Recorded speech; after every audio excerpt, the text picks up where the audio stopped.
Petrol की जगह वहाँ उसमें जब आएंगे पेट्रोल की बचत होगी आपकी। पेट्रोल 120 रुपये हो गया है। अच्छा काम है, होना चाहिए शुरू, ये पब्लिक को इसमें सहूलत मिलेगी। किराया देंगे अपना इजीली, टाइम से जो है ना बच जाएंगे और ट्रैफिक से भी बचेगा।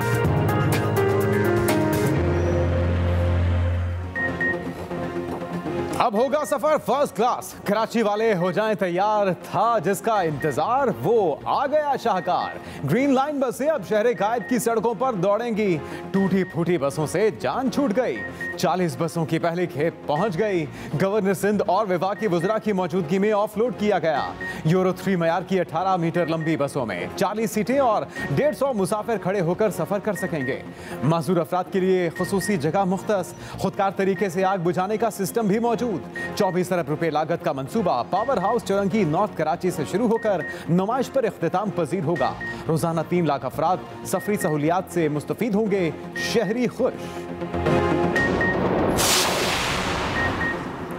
2 माह बाद ग्रीन लाइन बसें ट्रैक पर होंगी। 200 ड्राइवरों को तरबियत दी जाएगी। खवातीन ड्राइवरों से भी दरखास्तें तलब। बस स्टेशन पर टिकट की सहूलत होगी। महाना कार्ड से भी अदायगी की जा सकेगी। वफाकी वजीर असद उमर कहते हैं मज़ीद 40 बसें अगले माह कराची पहुंचेंगी। मंसूबे का ट्रैक तैयार है। कंट्रोल रूम बना लिया गया। बसों में पहले सॉफ्टवेयर इंस्टॉल होगा। गवर्नर सिंध इमरान इस्माइल बोले, ग्रीन लाइन से कराची के अवाम को बेहतरीन सफरी सहूलियात मुयस्सर होंगी।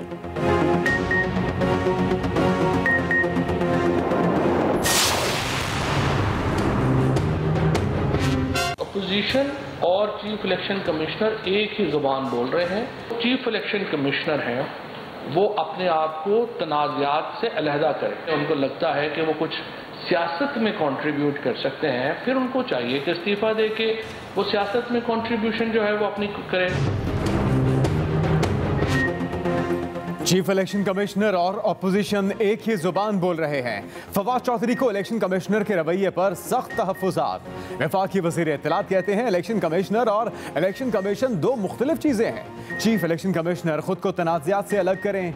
अगर वो खुद को तनाज़ात से अलग नहीं करते तो इस्तीफ़ा देकर सियासत में आएँ। वो अपने पाँव से आगे की सोच रखें। इलेक्शन कमीशन के दूसरे मेंबरान चीफ इलेक्शन कमिश्नर के फैसलों पर नजरसानी करें। इलेक्ट्रॉनिक वोटिंग मशीन के खिलाफ मुहिम चलाई जा रही है। दानिस्ता तौर पर एतराज़ात उठाए गए। अपोजिशन उस इंतहाई नालायक बच्चे जैसी है जिसने कभी स्कूल का काम नहीं किया। शैतान भी धरना दे तो मरियम नवाज साथ खड़ी होंगी और बिलावल तालियां बजाएंगे।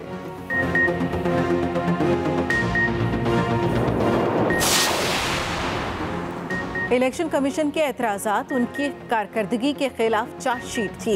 वफाकी वज़ीर इत्तलात शिबली फराज कहते हैं हमने इलेक्शन कमीशन और सियासी जमातों को मशीन देखने की दावत दी। बदकिस्मती से इलेक्शन कमीशन ने इस मामले में ताउन नहीं किया। ऐसा माहौल बनाया जा रहा है जिससे लगता है इलेक्शन कमीशन संजीदगी का मुजाहरा नहीं कर रहा। वज़ीर आज़म इमरान खान इंतखाबी इस्लाहात चाहते हैं। अदालती फैसलों में भी कहा गया है कि टेक्नोलॉजी के इस्तेमाल में कोई हर्ज नहीं।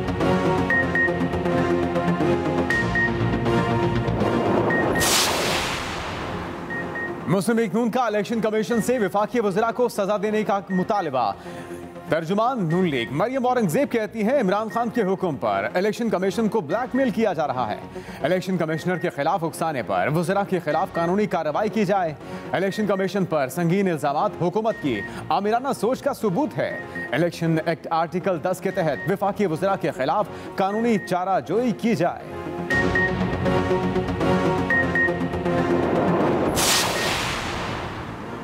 इलेक्शन कमीशन के नोटिस के बाद वफाकी वज़रा आपे से बाहर हो गए। पहले आग लगाने की धमकी, अब मुतनाज़ा बनाने की मुहिम चलाई जा रही है। पीपल्स पार्टी के सेनेटर मुस्तफ़ा नवाज खोकर कहते हैं हुकूमत आइंदा आम इंतखाबात में धांधली के लिए इलेक्शन कमीशन की साख खराब कर रही है।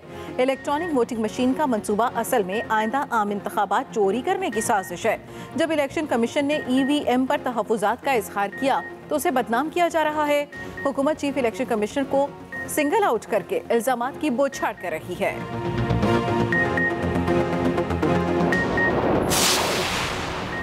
न्यूजीलैंड की टीम को पाकिस्तान में कोई खतरा नहीं था। दौरे को खत्म करने का एकतरफा फैसला करके बहुत गलत मिसाल कायम की गई।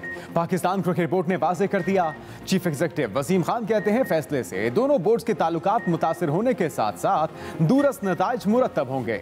जुम्मे की सुबह सिक्योरिटी सरबराह ने कॉल की। बताया फाइव आइज ने न्यूजीलैंड के डिप्टी वजीर आजम को बताया कि टीम पर हमले का खदशा है।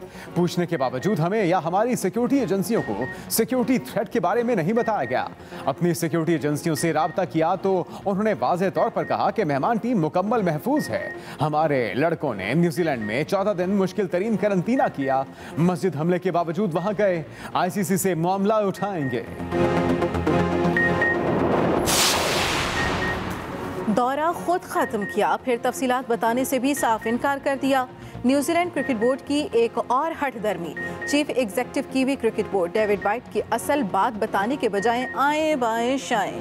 कहा न्यूजीलैंड टीम को क्या खतरा था, तफसीलात ना तो बताई जा सकती थी ना बताएंगे। हुकूमत से मिलने वाली रहनुमाई बाद सीरीज मनसूखी के अलावा कोई चारा न था।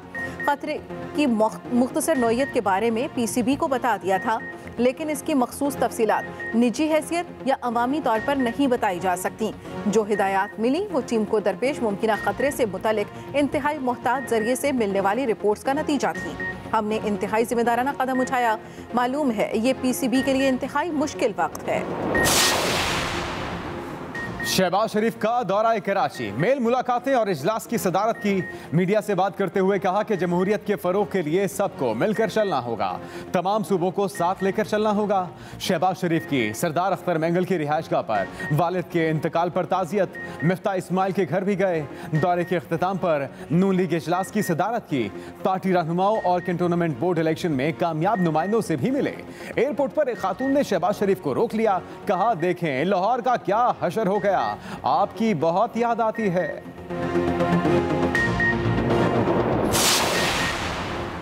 शहबाज शरीफ की बात को मरियम संजीदा नहीं लेती तो मैं क्यों लूं? वज़ीर मुमलिकत फ़ारूक हबीब कहते हैं इंतखाबात के अंदर टेक्नोलॉजी का इस्तेमाल अपोजिशन को पसंद नहीं। ठप्पा माफिया ईवीएम के रास्ते की रुकावट बना हुआ है। बदनीयत अपोजिशन रिफॉर्म्स होने ही नहीं देते। अपोजिशन शफाफ इलेक्शन की राह में रुकावट डाल रही है। शफाफ इलेक्शन कराना इलेक्शन कमीशन का काम है।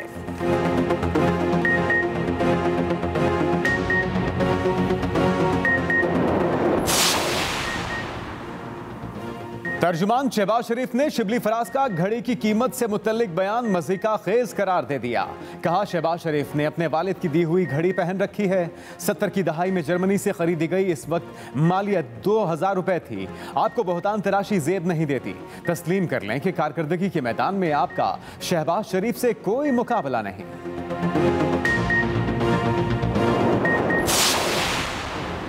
वज़ीर आला बलूचिस्तान के खिलाफ तहरीक अदम एतमाद चेयरमैन सेनेट ने नाराज अरकान को मना लिया।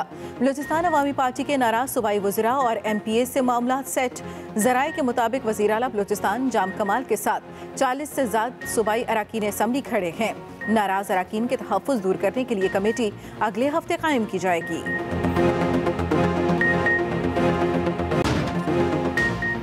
कोरोना के वार ना रुके, वबा से एक दिन में मजीद 71 अमवात, 2580 नए केस रिपोर्ट। मस्बत केसों की शरह 4.6% रिकॉर्ड।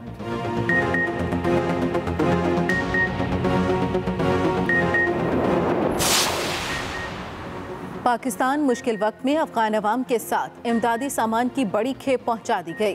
तुर्कम बॉर्डर के जरिए 13 ट्रक अफगानिस्तान पहुंच गए। बुनियादी जरूरियात की अशिया मौजूद, मुख्तलिफ अफगान सूबों में तरसील होगी।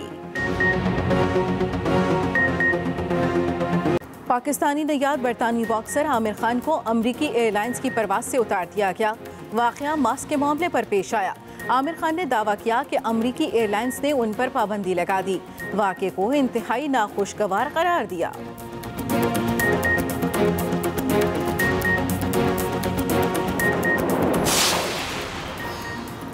और लाहौर के जलो वाइल्ड लाइफ पार्क की रौनकें दोबाला। नील गाय के 2 बच्चों की पैदाइश। हिरनों की नायाब नस्ल सांबर ने भी बच्चे को जन्म दिया। पाड़ा हिरनों के 3 बच्चे पैदा हुए।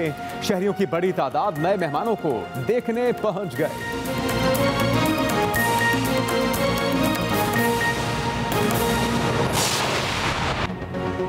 ग्रीन लाइन रैपिड बस ट्रांसपोर्ट सिस्टम के लिए 40 जदीद बसों की पहली खेप कराची पहुंच गई। 27 अरब रुपए की लागत से सुरजानी से नुमाइश रंगी तक 21.7 किलोमीटर ट्रैक पर 24 स्टेशन बनाए गए हैं। बसों में खुसूसी फीचर्स शामिल किए गए हैं, जिससे मुतालिक बताएंगे काशिफ हुसैन।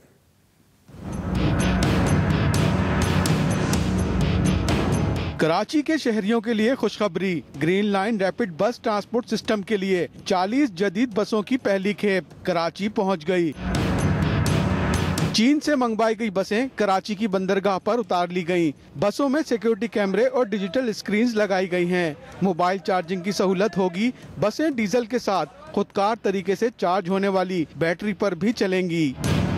ड्राइवर्स को तकरीबन जो है वो किया जाएगा, ट्रेन किया जाएगा इस गाड़ी की स्पेसिफिकेशन के मुताबिक, और जो डिज़ाइन किया गया है ट्रैक उसके मुताबिक उनको बाकायदा ट्रेनिंग दी जाएगी। बसें दरामद करने वाली कंपनी ने दावा किया है ये पाकिस्तान मंगवाई जाने वाली अब तक की जदीद तरीन बसें हैं। इसमें जो इंजन है वो यूरो 3 एमिशन सिस्टम है उसका, यानी कि less emission and highly environmental friendly engine है। फिर क्योंकि हाइब्रिड सिस्टम है, कुछ वक्त वो बस जो है ये डीजल पे फ्यूल पे चल रही होगी। जब वो बस का सिस्टम उसको बताएगा कि जी इलेक्ट्रिक पे चलना है तो इलेक्ट्रिक पे चल रही होगी।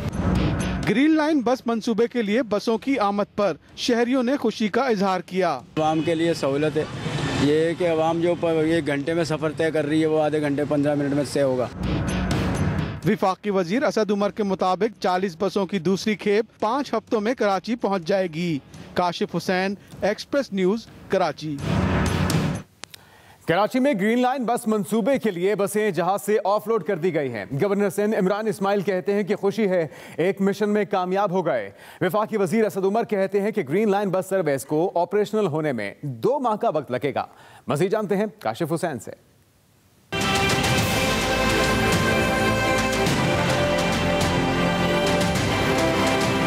Green line rapid bus service के लिए चीन से दरामद की जाने वाली 40 जदीद बसों की कराची बंदरगाह पर ऑफलोडिंग की तकरीब में गवर्नर सिंध इमरान इस्माइल, विफाकी वज़रा Ali Haider Zaidi, Asad Umar, Aminul Haq, CEO Sindh infrastructure development company Nadeem Lodhi समेत दीगर मुतल्लिका महकमों के अफसरान शरीक हुए। कराची की अवाम मुद्दतों से सिर्फ वादे सुन रही है। हम सिर्फ ये सुनते रहते हैं कि 2000 बसें आएंगी, 250 बसें आएंगी, 25 बसें आएंगी। 13 सालों में एक बस कराची के लिए नहीं आई। आज ये बसें जो यहाँ पहुंची हैं ये अपने वादे के पे अमल करने का सबूत है। इंशाअल्लाह ताला तकरीबन 2 माह के अंदर कमर्शियल ऑपरेशन इसका स्टार्ट हो जाएगा। टेस्ट रन उससे पहले स्टार्ट हो जाएगा, तो अगले माह के दूसरे हिस्से में आपको ये बसें ग्रीन लाइन के ट्रैक के ऊपर चलती हुई जरूर नजर आएंगी। MQM रहनुमा और विफाकी वजीर इंफॉर्मेशन टेक्नोलॉजी अमीनुल हक ने कराची के अवाम को मुबारकबाद देते हुए विफाकी हुकूमत का शुक्रिया अदा किया। Kashif Hussain, Express News, Karachi. विफाकी वज़ीर इत्तलात फवाद चौधरी ने एक बार फिर चीफ इलेक्शन कमिश्नर से मुस्ताफ़ी होने का मुतालबा करते हुए कहा कि वो अपोजिशन एक ही जुबान बोल रहे हैं। इलेक्ट्रॉनिक वोटिंग मशीन के खिलाफ मुहिम चलाई जा रही है। शिबली फराज ने कहा कि इलेक्शन कमीशन की जानिब से 37 एतराज़ात नून की कारकर्दगी के खिलाफ चार्जशीट हैं। मज़ीद जानते हैं रिजवान अहमद गिलज़ई से। वफाकी वजीर इत्तलात फवाद चौधरी का एक बार फिर चीफ इलेक्शन कमिश्नर से मुस्ताफी होने का मुतालबा, साथ ही इल्जामात की बारिश कर दी। अपोजिशन और चीफ इलेक्शन कमिश्नर एक ही जुबान बोल रहे हैं। चीफ इलेक्शन कमिश्नर हैं वो अपने आप को तनाज़ात से अलहदा करें। उनको लगता है कि वो कुछ सियासत में कंट्रीब्यूट कर सकते हैं, फिर उनको चाहिए कि इस्तीफा दे के वो सियासत में कंट्रीब्यूशन जो है वो अपनी करें। इस्लामाबाद में न्यूज कॉन्फ्रेंस के दौरान फवाद चौधरी ने अपोजिशन रहनुमाओं पर भी खूब गुस्सा निकाला। हर वो काम जो हुकूमत ने करना है उसके मुखालिफ आपने बात कर लेनी है कि जो भी होगा, शैतान भी बाहर धरना दे के बैठेगा तो इधर मरियम नवाज पीछे खड़ी हो जाएंगी, एक तरफ शहबाज शरीफ बैठ जाएंगे, दूसरी तरफ बिलावल बैठ जाएंगे और सारे शैतान के साथ मिलकर तालियां बजाना शुरू कर देंगे। ये तो अपोजिशन नहीं होती। वजीर साइंस और टेक्नोलॉजी शिबली फराज बोले, इलेक्शन कमीशन ने इलेक्ट्रॉनिक वोटिंग मशीन पर ताउन नहीं किया। एक ऐसा माहौल बनाया जा रहा है जिसमें कि ये लगता है कि इलेक्शन कमीशन वो बिल्कुल इंटरेस्टेड ही नहीं है। वो टाइम को गुजारना चाहते हैं जिससे कि एक वक्त ऐसा आ जाए कि कहीं कि जी बात तो ठीक है लेकिन अब हमारे पास टाइम नहीं है। ये बात टालना चाहते हैं 2028 में, और वो हम करने नहीं देंगे। वजीर इत्तलात फवाद चौधरी ने कहा, इलेक्शन कमीशन के दूसरे मेंबरान चीफ इलेक्शन कमिश्नर के फैसलों पर नजरसानी करें। Rizwan Ahmed Gilzai, Express News, Islamabad. Pakistan Muslim League Noon की तर्जुमान मरियम औरंगजेब ने कहा कि इलेक्शन एक्ट के आर्टिकल 10 के तहत इलेक्शन कमीशन वफाकी वज़रा के खिलाफ कानूनी कार्रवाई करे। मरियम औरंगजेब का कहना है, इलेक्शन कमीशन के अरकान को चीफ इलेक्शन कमिश्नर के खिलाफ बगावत पर उकसाना आइन से गद्दारी और इदारों पर हमला है। इमरान खान के हुक्म पर इलेक्शन कमीशन को ब्लैकमेल किया जा रहा है। हुकूमत के पास इलेक्शन कमीशन और अरकान पार्लिमान के सवालात के जवाबात नहीं हैं, इसलिए इलेक्शन कमीशन पर हमले किए जा रहे हैं। मरियम औरंगजेब ने कहा कि इलेक्शन कमीशन पर संगीन इल्जामात आमराना सोच का सबूत हैं।